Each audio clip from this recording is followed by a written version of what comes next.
We opted for the large Tetford 12-volt fridge in our van, the model T1274E, and it's 274 litres. Like it's a mammoth fridge, huge freezer, fairly large fridge, reasonably well laid out. The door buckets are probably not ideal as far as spacing's concerned, but anyway, the fridge itself works pretty well, and we're reasonably happy with it. But there is a downside, or a potential downside. The use of the fridge in day-to-day usage is pretty good. Opening and closing it is really good, or quite easy with this handle, and the magnetic catch works fairly well. But if you hit corrugations or a large bump in the wrong direction, you're completely relying on this little tiny plastic pin in here to stop the door from opening and spilling all the contents of it all through the Caravan. And I just, looking at it, I just don't have confidence in it, and as it pans out, that was probably a good assessment. I'll pop up a snippet of a video of what happens and what it looks like once this fridge door opens during transit, and what you're going to find inside your van when you open the Caravan door and walk inside.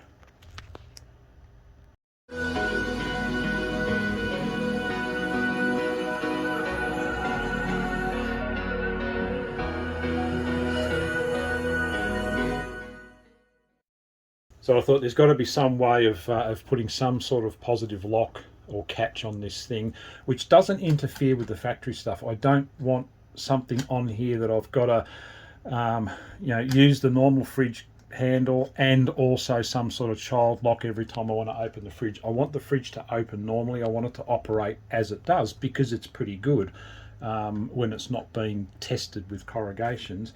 So I wanted something that I could add on to it later on when we hit corrugations, and I got 100% faith that it's not going to give up the ghost. So in examining the fridge, on this side of the door, ours is hinged on the right hand side, and the door's ambidextrous, so you can pin it on either side as far as the hinges go, and there's a mechanism on both sides. So there's the two screw holes there, they're capped off. I see them there, and those two screws match up with these two screw holes on this side on this plate. Spin the plate around, take the pins off the top. The pins go into the top of the door on this side, and then they open up from the left, so you can swing them around. So these two screw holes here are obviously strong enough to hold the weight of this door full of food, because they're doing it on this side. So I'm pretty confident there's a fair amount of purchase in this area here. So I've made a lock to hold this door shut when we do end up on corrugations, and that I can have 100% faith in. Bushman fridges have a lever on the side here that's native to the fridge, and it's hinged across here. So the little bar sits on this side. I'll put a picture of it up, and when you go off-road, or when you're travelling at any point, I suppose, you just pivot it around to the front, and it sits in front of the doors here, and it stops those doors being able to open, because there's a pin here and it's fixed to the actual main front panel of the fridge itself. So using sort of that as a bit of motivation, I've made myself a lock to put onto the fridge, and all I've used is a bit of scrap tin, cut a strip out of that, a tent peg, a 75mm M8 bolt, a large washer, and a nut, not a nylock, just a normal nut, and a piece of rubber. So what I've done is cut this plate, cut a little plate out of that, welded that nut onto the front of that plate.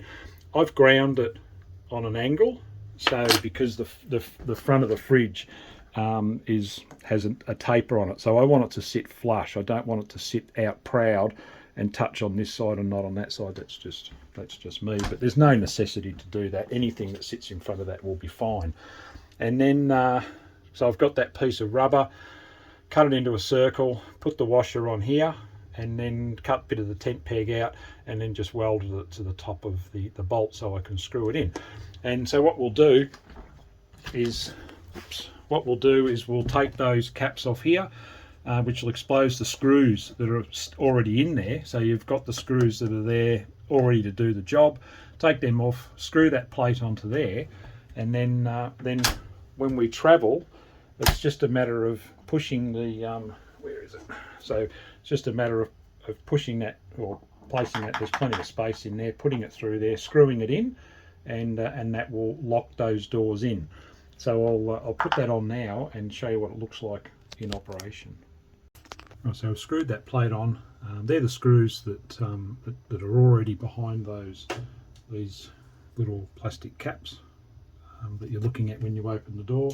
So I've used their screws, screwed that little plate on with the nut attached to it, and so it doesn't interfere with the door. There's plenty of clearance. It doesn't touch the rubbers, doesn't touch the door, and then when we go off road, it's just a matter. I won't shut the freezer door because you won't be able to see what's happening.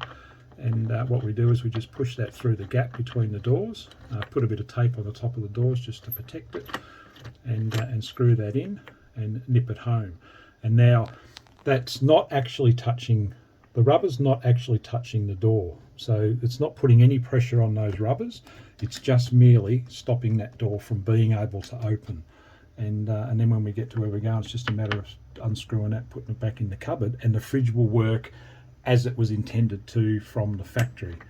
And when you take that thing out and use it normally on just normal roads in normal circumstances, you can see that nut through there, and it doesn't interfere with the door or the normal operation of the door, and I've got 100% confidence that those doors are not going to open when we go on to rough roads. So that's the screw, or the bolt screwed in with the rubber. The rubber just spins around because it's about, I don't know, maybe a mil, half a mil off the door. Can't damage the door. It's not going to mark it. It's not going to create any mischief, and there's no way that either of those doors can open. Simple and I hope reasonably effective.